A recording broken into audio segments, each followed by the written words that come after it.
டயட்டில் ஈஸி டயட்டை பற்றி சொல்லியிருந்தேன், அதோட செகண்ட் பார்ட்டுங்க.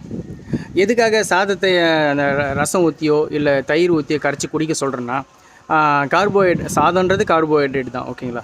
அந்த கார்போஹைட்ரேட்டோட இன்டேக்கை வந்து உங்கள் டிராஸ்டிக்கை குறைக்க முடியும். ஓகே, இப்போ உங்கள்கிட்ட வந்து தட்டில் சோறு போட்டு ஒரு புடி சோறு சாப்பிடு 2 புடி சாப்பிட்னா கண்டிப்பாக முடியாது. அது ப்ராக்டிக்கல் டிஃபிகல்ட்டிஸ் இருக்கும். அதையே நீங்கள் தயிர் ஊற்றி கரைச்சி ஒரு டம்ளராக குடிக்கும்போது சாதம் சாப்பிட்டதுக்கும் இந்த மாதிரி ஒரு கஞ்சியை குடிக்கிறதுக்கு வித்தியாசம் தெரியும். ஓகே, நீங்கள் ஃபீல் பண்ணும்போதே நல்லா சாப்பிட்ட ஒரு திருப்தி கொடுக்கும் ஃபீலிங். அது ஒன்று.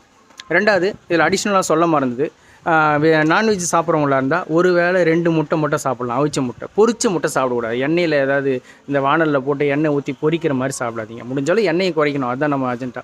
ஓகே, வெஜிடேரியனாக இருந்தால் பன்னீர் சாப்பிடுங்க. பன்னீர் சாப்பிட்லாம் ஒரு வேளை. அப்போது இவ்வளோ தான் விஷயம். காய்கறி, பழங்கள், முட்டை அல்லது பன்னீர், கஞ்சி, நல்ல ரிசல்ட்.